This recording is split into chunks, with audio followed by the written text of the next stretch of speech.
গরমে গরুগুলোর অবস্থা অনেক খারাপ হয়ে গেছিলো। আজকে আমরা দিনে গরুদেরকে 2বার সাঁতরাই দিই। তো প্রথম দুপুরে যখন সাঁতরাই দিলাম গরুগুলো অনেক পাগলামি করতেছিল। রফিক ভাই, ভাই তো আজকে গরমে কেমন লাগতেছে? গরমে তো একেবারে জীবনটা বাইরে যেতেছে। গরমে কেমন লাগতেছে? গরমে হামলা খালি জীবন বাইরে যেতেছে। আজকে যে প্রচণ্ড গরম পড়ছে, গরমে তো একটু আগে গরুগুলার সব অবস্থা খারাপ হয়ে গেছিল। দুইবেলা আমার হাত গুলাতে দুইবেলা হ্যাঁ, সকাল বিকাল আমরা করে দিই। সকালে একবার সাঁতরাইছিলা সকালে একবারে যান আর এখন একবার গরমটা একটু পড়ার পরে আর কি। গরুগুলা তো একটু আগে পাগলামি করলো অনেক। এই যে পানি করে ঠান্ডা হয়েছে এখন। হ্যাঁ, এই যে গোসল করাই দিতেছ, এটা অনেক ভালো হয়েছে, এখন শান্ত হয়ে গেছে গরুগুলা। একটু আগে যে গরম পড়ছিল মানুষই তো টিকতে পারতেছে না।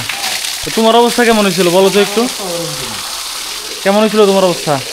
গরমে খোলাটা মনে করা যায় খুবই ক্লান্ত হয়ে গেছিলাম।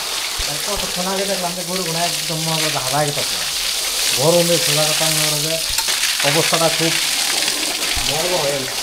তো দর্শক, এই যে আপনারা দেখতে পাচ্ছেন যে আজকে এই প্রচণ্ড গরমের কারণে গরুগুলোর অবস্থা মানে একদম খারাপ হয়ে গেছিলো। গরুগুলো অনেক হাঁপাইয়ে গেছিলো। আজকে যে গরমের যে আবহাওয়ার যে তাপমাত্রা সেলসিয়াস, আজকে প্রায় সেলসিয়াস 39 ডিগ্রি। গরমে গরুগুলোর অবস্থা অনেক খারাপ হয়ে গেছিলো। আজকে আমরা দিনে গরুদেরকে 2বার সাঁতরাই দিই। তো প্রথম দুপুরে যখন সাঁতরাই দিলাম গরুগুলো অনেক পাগলামি করতেছিল। তো দুপুরে আমরা গরুগুলো সাঁতরাই দিই, তখন একটু আর কি ঠান্ডা ছিল। কিন্তু তার কিছুক্ষণ পরে আবার যখন গরম একটা প্রভাব পড়লো, তো তারপর থেকে আবার গরুগুলো খাওয়াটাও একদম বাদ দিয়ে দিয়েছিল।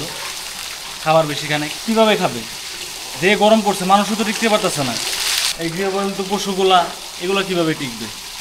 এখন আবার রোদের পাওয়ার এখন একটু কম, এই কারণে আবার গরুগুলোকে সাঁতরাই দিতেছি আমরা, যাতে সাঁতরাই দেওয়ার পর আমরা একটু পরে গরুগুলোকে খাবার দিব, যাতে গরুগুলো ভালোভাবে খায়। আজকে দিনের মধ্যে প্রচণ্ড গরমের কারণে এইভাবে গরুগুলো খায় নাই। দেখেন যে এটাকে সাঁতরাই দেওয়া হয়েছে, এটা মোটামুটি একটু আগে যে খাচ্ছিল, এটা মোটামুটি খাইতেছে।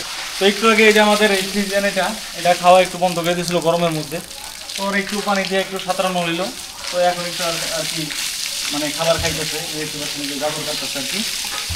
আমাদের ফার্মে 2টা ইলেকট্রিসিটির লাইন থাকা সত্ত্বেও আজকে একটা ইলেকট্রিসিটিও ছিল না, পলিউশন অব্দও ছিল না দুপুরের দিকে। তো এই জন্য আর কি ফার্মের ফ্যানগুলা মানে চলে না, এই জন্য গরমে আরও গরুগুলার অনেক কষ্ট হয়েছে আজকে। তো দর্শক, আজকে আমাদের ফার্মের এই অবস্থায় ছিল।